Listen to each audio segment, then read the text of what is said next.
दोस्तों, Elon Musk जो कि भारत की और भारतीयों की अक्सर तारीफ करते नजर आते हैं और भारत की स्पेस एजेंसी इसरो की भी कई बार तारीफ करते नजर आए हैं, लेकिन अब ऐसा लग रहा है कि मानो इलोन मस्क भारत से पंगे लेने के मूड में हैं, क्योंकि काफी सारी चीजें एक साथ उनके द्वारा की जा रही है। अपने ट्वीट के कारण भी लगातार इलोन मस्क सुर्खियां बटोर रहे हैं। कभी वो पुतिन से उलझने की कोशिश करते हैं, तो कभी अपने ही देश के राष्ट्रपति बाइडेन की नीतियों को लेकर सवाल उठाते हैं, तो कभी भारत के एसबीआई बैंक को खरीदने की बात वो ट्वीट पर करते हैं। अभी फिलहाल इलोन मस्क ट्विटर से लेकर टेस्ला तक को लेकर भारत से पंगे ले रहे हैं, लेकिन इलोन मस्क को उनकी औकात दिखाई है भारत की टाटा कंपनी ने। ट्विटर और टेस्ला से इलोन मस्क का जवाब और भारत का टाटा से पलटवार, इसी चीज को हम समझते हैं। सबसे पहले बात करते हैं ट्विटर की। जब से इलोन मस्क ने ट्विटर को खरीदा है, तब से इलोन मस्क ट्विटर में कई बड़े बड़े बदलाव कर रहे हैं और कई बड़े फैसले ले रहे हैं, और उनमें से एक बड़ा फैसला ये है कि अब ट्विटर अपने कई यूजर्स के अकाउंट से जो फेक फॉलोअर है उसको हटा रहा है। इस कारण से कई सेलिब्रिटी के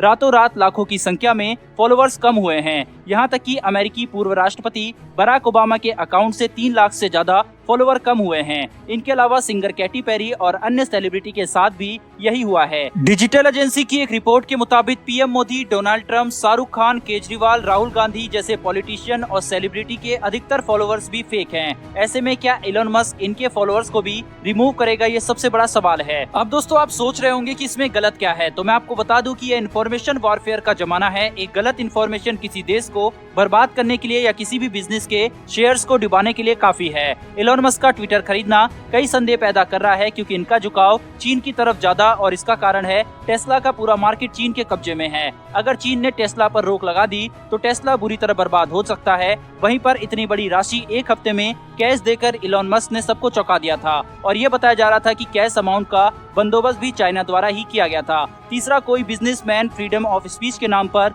$44 बिलियन क्यों देगा, क्योंकि ये इतनी प्रॉफिट मेकिंग कंपनी नहीं है। हालांकि कल एक और खबर निकलकर सामने आई है कि इलोन मस्क ने ट्विटर डील को होल्ड पर रख दिया। ये उन्होंने खुद कहा है। अब इस बात में कितनी सच्चाई है ये किसी को नहीं पता, लेकिन एक चीज तो साफ है कि इलोन मस्क ने ट्विटर का तमाशा बनाकर रख दिया। इन्फॉर्मेशन वॉरफेयर में अभी तक भारत जहाँ पिछड़ रहा है, ऐसे में भारत को भी अपना खुद का इस तरह का प्लेटफॉर्म बनाना चाहिए। हालांकि भारत का कू ऐप इसका अल्टरनेटिव जरूर है। हम ऐसा इसलिए कह रहे हैं क्योंकि जब बिजनेसमैन के हाथों में इस तरह की चीजें लग जाती है, तो वो अपने फायदे के अनुसार इसमें चेंजेस कर सकते हैं। वहीं पर दूसरी तरफ एलोन मस्क की टेस्ला भारत को एक बड़ा झटका देने की तैयारी कर रही है। दरअसल इलेक्ट्रिक व्हीकल के आयात शुल्क में कटौती को लेकर भारत सरकार के साथ महीनों के झगड़े के बाद एलोन मस्क के भारत को एशिया में टेस्ला की मैन्युफैक्चरिंग का हब बनाने की संभावना अब कम दिखाई दे रही है। पिछले ही महीने भारत के सड़क परिवहन और राज्य मंत्री नितिन गडकरी ने भी एलोन मस्क को भारत में ई वाहनों के निर्माण के लिए आमंत्रित किया था। उन्होंने कहा था कि चीन में कार बनाना और उन्हें भारत में बेचना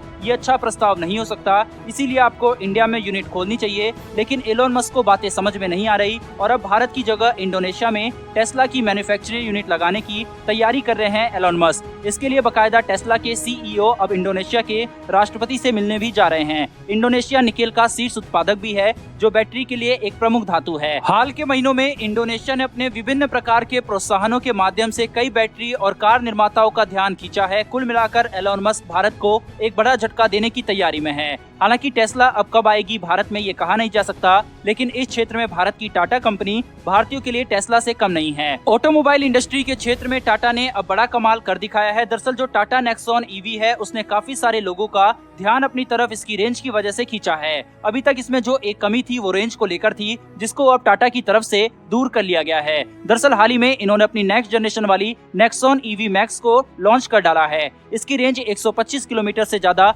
इनहेंस की गई है। टाटा की यह मैक्स वर्जन टोटल 437 किलोमीटर की रेंज प्रोवाइड करती है। वहीं पर इसमें एक एक्स्ट्रा लार्ज बैटरी को भी लगाया गया है, जिसकी वजह से इसकी रेंज 125 किलोमीटर और ज्यादा बढ़ गई है। वहीं इस कार में फास्ट चार्जिंग की भी कैपेबिलिटी दी गई है, जो 0 से 80% तक मात्र 50 मिनट में चार्ज हो जाएगी। यानी कि 1 घंटे चार्ज में ये 437 किलोमीटर तक चल सकती है। इसमें काफी सारे फीचर्स भी इंक्लूड किए गए हैं, और एलोन मस्क की टेस्ला को टक्कर देने के लिए टाटा पूरी तरह से तैयार दिखाई दे रही है। फिलहाल दोस्तों, इस वीडियो में इतना ही, लेकिन भारत की टाटा कंपनी के लिए कमेंट बॉक्स में एक जय हिंद तो बनता है। साथ ही हमारी आने वाली वीडियो के लिए चैनल को सब्सक्राइब कर बेल नोटिफिकेशन को ऑन कर लें। फिर मिलेंगे ऐसी एक नई वीडियो के साथ। धन्यवाद। जय हिंद।